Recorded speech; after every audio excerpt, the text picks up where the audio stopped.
All right, well, we're sorry we missed you yesterday, all 36 of you, but here we are today with a podcast on a Tuesday. Al, what's going on? Oh, hi there, Jerry. So there are things that happen throughout my day that, normal things that little chores you might do and things like that. And Of course.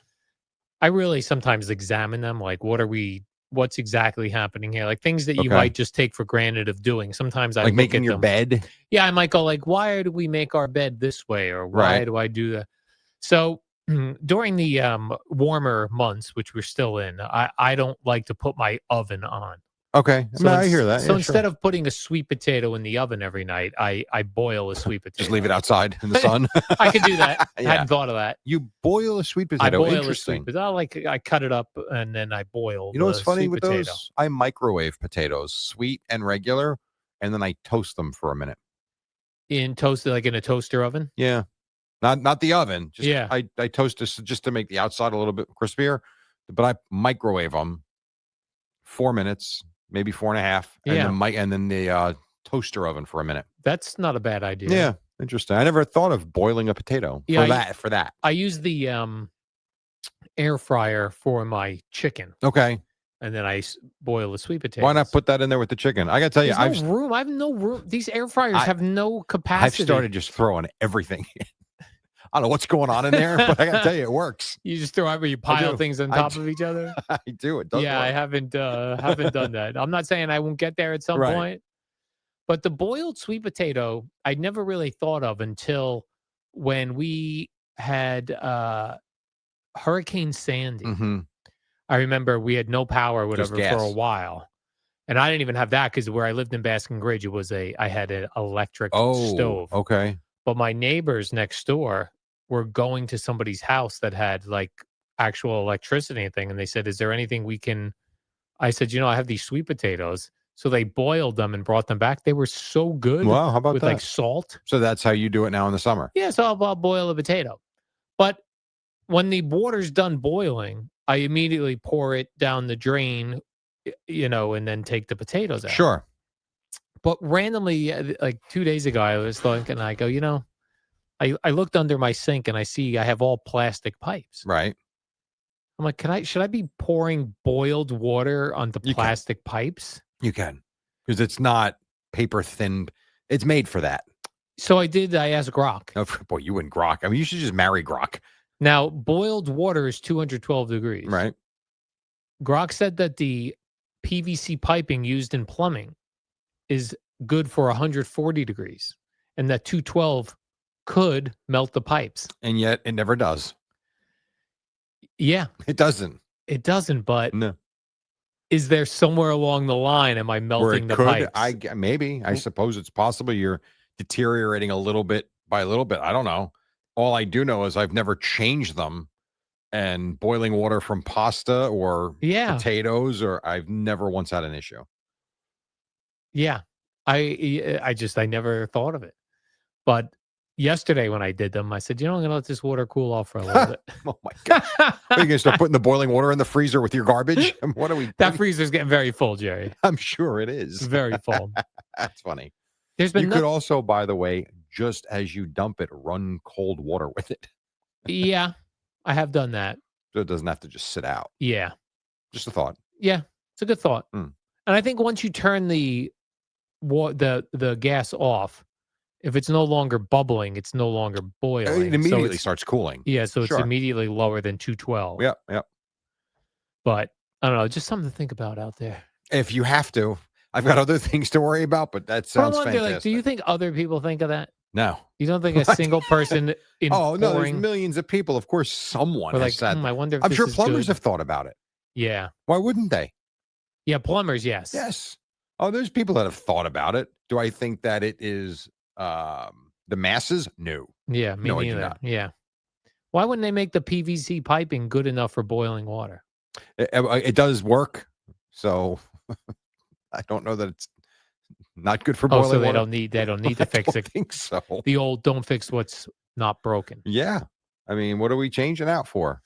Yeah, it's a good point. Plus, the plumbers got enough work going on with the toilets and putting in new fixtures, and they don't need this problem. The plumber is going to come over and be like, what'd you do? Pour boiling water down this? Stupid idiots. You moron. You moron. Yeah, I hear you. Netflix has not had really anything all that interesting for me The to Expos watch. thing is coming out soon, isn't it? Soon, yeah, but I like day in and day out, I keep going to it. There's nothing. So I've been going to YouTube at night for Okay. my hour before I go to sleep. And I've been watching, I loved David Letterman NBC Yep. show. Like I I know you did. loved it. Yep.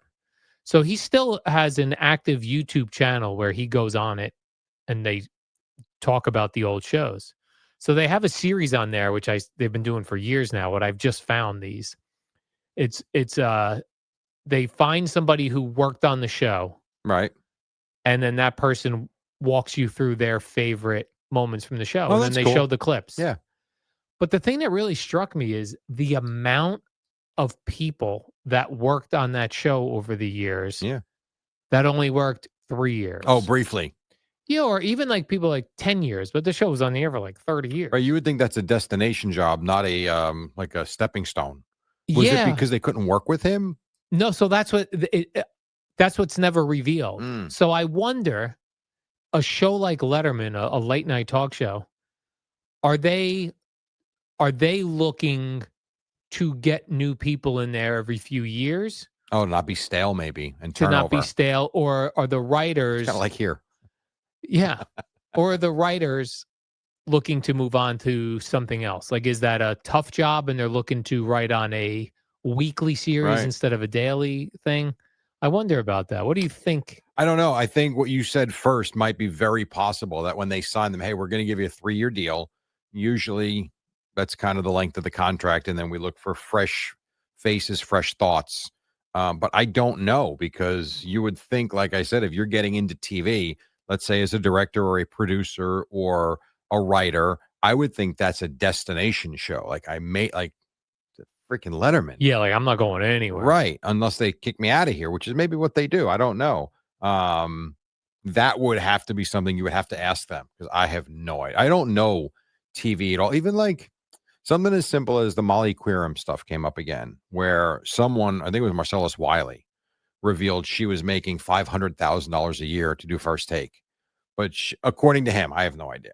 He was saying, she was really upset that Stephen A. Smith didn't like get her more money because he's making 20 million a year from ESPN. And my first thought when I read that is, to do what?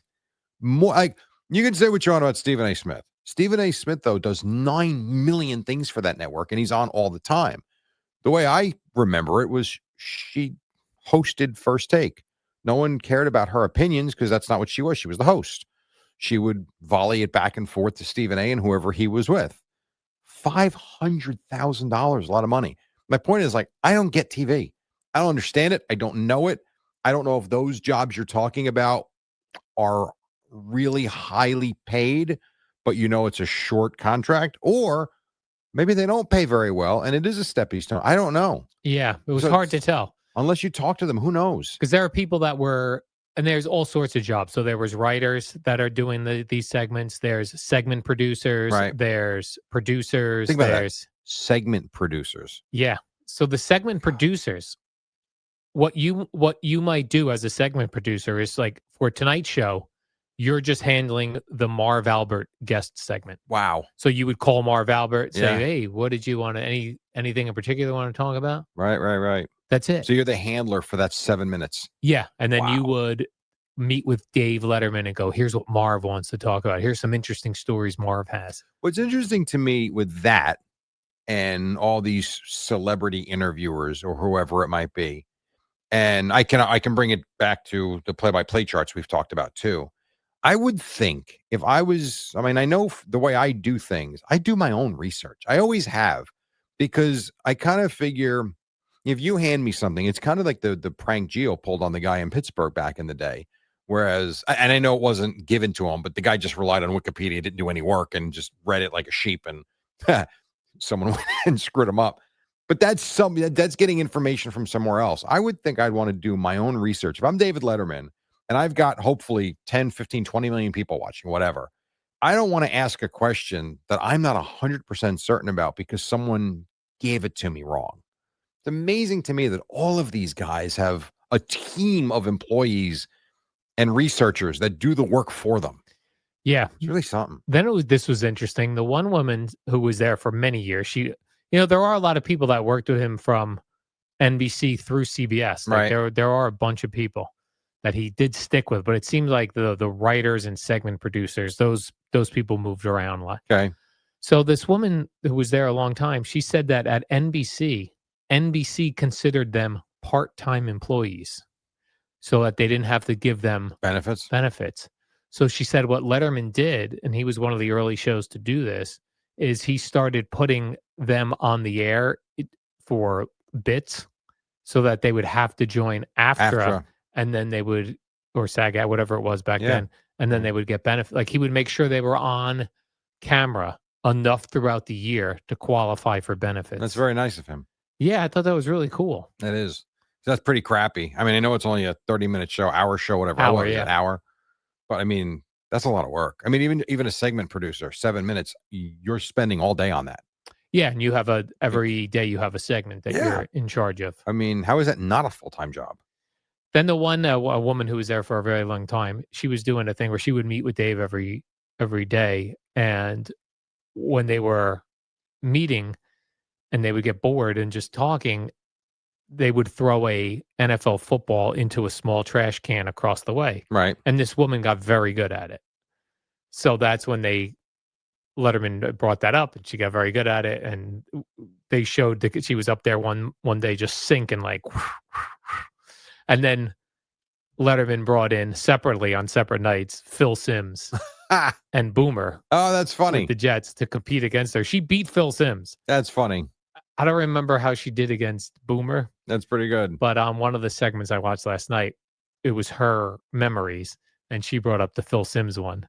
And Phil Simms was losing to this woman who was just floating footballs into the tremendous. trash can. That is cool.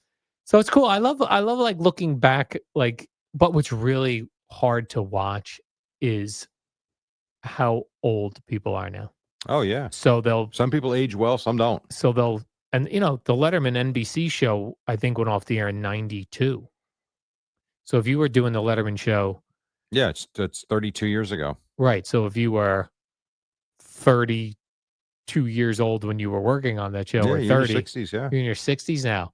Yeah. And it's weird to see the people talking about the show and then playing their favorite memories, of which they are in a lot of them. Yeah. I'm like, man. And usually it's not only facially, body types change horribly. Yeah. Not for all, but for a lot of people, the body types are just not the same. People get very heavy, and being heavy makes you look older than you are. And that's certainly part of it. I've gotten to the point in my life now where most younger kids, the younger generation, are now calling me Mister. When it was always I was always referred to, like coaching, it was always Coach Jerry. I never cared for the Mr. Recco thing. And I never, one kid once asked me, "Oh, do I call you Coach, Mister?" I'm like, Coach Jerry's fine. And it just kind of stuck. So I never dealt with the Mr. thing until the last year. Like, damn, now they look at me as old. Yeah. That ain't good. I want to be old. Yeah. I am. Yeah, I don't like to be old either. No, it stinks. But It's weird too, because I'm sure when we look in the mirror, we see a different person than others see us. Probably. I'm trying to think if we are more. You think we're probably more critical of ourselves. Oh, I think so. Yeah, I do. I think I think some people, if you don't see someone in a long time, you might get, maybe not you, but they go, "Oh, wow, you really changed," or "Wow, you look great." I think when you look at yourself in the mirror every day, you probably don't realize it, but when you do see photos, all of a sudden it becomes very apparent that you've aged 5, 10, 15, 20, 30 years, whatever. But I still feel like I have the mindset as the same kid that walked out of high school. I don't feel any different. Still trying to be good at broadcasting, which is what I wanted to do then. And even while I'm closer to the end than the beginning now, much closer to the end, still striving to be better. That was still the mentality I had back in 1992, 3, 4, when I started going to college. But the body doesn't work the same anymore. Back issues, prostate issues, thinning hair, fat waistline. You don't have that issue. I do. And it's amazing how the mind is telling you one thing, but the body just is like, go screw, man. Yeah, I don't have the, I'm not overweight, but I'm bald, You are bald. That is true. have glasses, Yeah. and no matter how good of shape you're in, your skin elasticity does start to, Wayne. change. Yeah, Yeah. wane. Gets a little loose. Yeah, Well, I think that's where a lot of people are talking too now about lifting. You got to lift. yeah, You need more muscle mass as you get older, which will keep you younger. And I also think keeps things a little tighter. I mean, that yes. could be part of it. Otherwise, it just sits there and the muscle deteriorates. And so your body kind of turns to mush right in front of your own eyes. Yeah, we get mushy. Yeah. Yeah, very much Yeah, I so. often wonder, like, what is the perception when I'm walking my dog in the neighborhood? Like, if someone were to say, "Do you see that greyhound?" Would they say, "Oh, that the older guy is walking?" Or do they say that the bald guy is walking? Yes and yes. Do they say the thin man Yes. is walking? Yeah, I do. I think all of it. Yeah, I I'd like to know how I'm think it perceived. depends on, here's how you're not perceived as a fat, sloppy guy. You know that. Okay, that's one. But I do think everything what you said is in play because you could theoretically be walking your dog and there could be, you know, 2 14-year-olds riding their bikes behind you or on skateboards where it looks like that could be your grandson, Yeah. you know? Also, they always say you should never ask a woman how old she is. Yeah, I never understood that as to why, but yeah. I think you could ask a woman how old she is if she's clearly younger than you. Okay. You know what I mean? Like if it's some woman's birthday and my guess is she's somewhere in the 30 to 40 range, I can ask her because I'm 56. Okay. So I feel like that's okay. I don't think you could ask if it's I'm not sure you want to ask a 53-year-old Al. no, no, I wouldn't because I feel like I can't ballpark Oh, that okay. age. But I know for sure when someone's in their 30s or very You know how early you ask it 40s. the right way Yeah. is you ballpark it low. Yeah, yeah, yeah. Let me guess, 28. No, 47, you moron. But, you really compliment them. Yeah, if you go too low, I think they're up there. All They right, fair know they enough. know your tricks So and you're like, 35, 41. yeah, Wow, yeah. that's pretty good. Also, you can tell how you're starting to look your age if your age is revealed and They don't move they're or not budge, shocked right? by it. Yeah, that I go, stinks. "Oh, I saw it was your birthday. Happy birthday. How old are you?" "Well, guess." "Oh, I like 36." "Yeah, no, actually 35. Yeah, right in the ballpark. How old are you?" "I'm 56." "Oh, cool." If you don't get the "I can't believe you're 50." Really? Then you're like, yeah, 56? then you're like, Man, you look good. right, they're like, "No, No, you look 56? Yeah, that's yeah, about right. yeah, the ballpark, yeah, Mid-50s? Yeah. 56." I took you for 63. Also, 56 is mid-50s, yes? Yeah, I would say mid-50s is 53 to 57. So I would go early 50s is to 54. Okay. 55, 56, 57, Mid. mid-50s, Yeah, 58, 59, that's fair. late 60s. Sure. You gotta give the mid part the biggest I'm good with that. chunk. I would agree. I would definitely agree with that. Yeah. I see a lot of, like, dudes in their 70s down there where I live. They're in great shape, and Yeah, they're in the sun all the time, though. because we know about nutrition and exercise now, and there are those like yourself that really adhere to it. There are others that don't. A lot of people that are out of shape at 70 years old, 80 years old. There's a guy at the golf course I play at. He's 90. He's at least 89. He might be 90. He still plays 9 holes every day. And no, he can't hit the ball 300 yards, but he gets in his golf cart. He drives around. He walks to his ball. He can still drive the ball like 125. He can still hit his irons and putt. Like he stays active and it keeps him sharp and he's still around people. And I think it's amazing. Let me ask you this part because I brought this up yesterday to Gina, and she made an interesting point. So there's a couple guys in their 70s Okay. in my neighborhood that drink a decent amount of beers, Right. and they look in great shape, Hmm. and they're in their 70s. When you say drink a fair amount of beer, what does that mean? What they Uh, give me they drinking a 6-pack a day? Or do you just mean they no, I clearly mean, have a few and on Saturday and this might Sunday? be on the weekends. Yeah, maybe they might drink beers all day on Saturday. Okay. But you hear all this stuff about how alcohol ages you and all this stuff, and it's not happening. And she said that she believes that there are other factors that go into what we look like, right? Or how we age.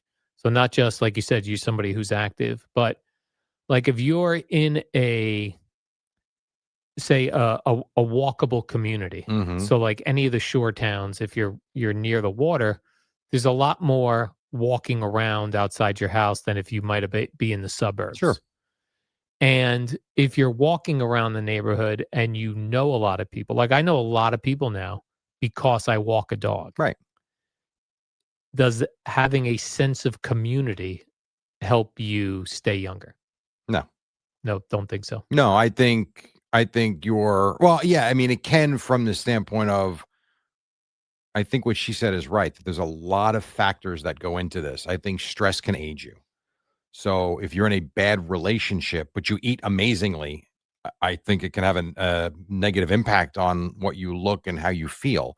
Mentally, you can be completely drained. And even though you're eating grilled chicken and broccoli all day, it can have an impact. If you smoke, I think it has an impact on your skin. If you take a lot of meds, I think it can have an impact on how you do. I think she's 100% right. There are so many factors that go into it, but I do think it has to start with the proper nutrition and some sort of activity that's regular. The dog walking. Now, the sense of community might put you in an elevated mood. So from that standpoint, sure. But I think it's not as simple as just eating right, you know, being active and saying, "Hey, neighbor," because you might go home and have 6 messages from your girlfriend or your wife, and you're gonna hang yourself because you didn't do this and that and that. We see these people, and all of a sudden your brain's about to explode. And it goes the same way for I don't mean Gina, but I mean for the woman in the relationship too. So I think there's a lot that goes into it. Yeah. I think, you know, the one thing that is clear is you can't be idle, you can't eat like crap, you can't be an alcoholic. I mean, like those three things, start there and you got a good chance. Doesn't guarantee anything, but you got a good chance. You're setting yourself up for a better opportunity. Yeah, I mean, you're putting yourself in the right position to succeed. You still got to go do it, but at least you're not coming from a position of weakness. You're putting yourself in a position of strength. Yeah, it is. I've never in my lifetime, other than when I was a little kid, growing up in the house I grew up in, where you would play football and baseball and basketball in the street, Mhm. and you knew who your neighbors, your immediate Sure. neighbors are. Like I know people on every block, Which is great. and I'm sure it's a combination of you're walking a dog, so people with dogs you're always stopping and talking Yeah. to. There are a lot of people in my community that hang out on their porch, so Mhm. you see those people. Then there are people that know me from the radio, so Sure. those are even different people. So it's just like it's a lot It of makes for a nice environment. it does. And I don't think that sounds very Leave It to Beaver like. The beef. Yeah, I mean, hello neighbor and that sense of community is kind of lost on a lot of people and also family wise. I talk to my mom about this all the time that when she was a kid and they had dinner with the Sundays pasta every Sunday and the entire families got together. If it wasn't every Sunday, it was every other Sunday. But everybody lived within a few blocks of one another Yeah. in Brooklyn and they walked to someone's house. Now, if you look at my family, my parents are 30 minutes from me, only about 11 miles, but 30 minutes from me. My cousins are minimum 45 minutes from me. My sister's 50 minutes from me. Now, my brother's close, but he's got different work hours. And then my wife's family is down by Philadelphia, where your family is, which is an hour 20. There's no, hey, you just want to pop over and have it. It's just different. Yeah. And now every job isn't 9 to 5. Holy crap, our hours are 4 a.m. to 10:30 a.m. A lot of people are just getting to work at 10 a.m. Like everything's all over the place now. It is. Yeah, it is all over the There's no place. rules. There are no There are rules. no rules. That's No. why when I see people just walking their dog at noon on a Yeah. Tuesday, I'm like, I know why I'm here. I was up at 2 a.m. Why? Who's that? No good guy. Does he have a job? Yeah, what is going on over here? They may work at night, They could work. They might do the 11 p.m. to 7 a.m. shift. or maybe they came home on their lunch break to walk their dog. True. Like you If have they work local. yeah, it's hard to. I'm still stuck though in those old thoughts of if you have a job, you work 9 to 5 And yet you or don't. 8 to 4, even though I don't. That's right. All right, Jerry, let's do the warm up program. We'll be back here tomorrow at 5 a.m. What's tomorrow, Wednesday? Yeah. All right. We'll see you tomorrow, Wednesday. So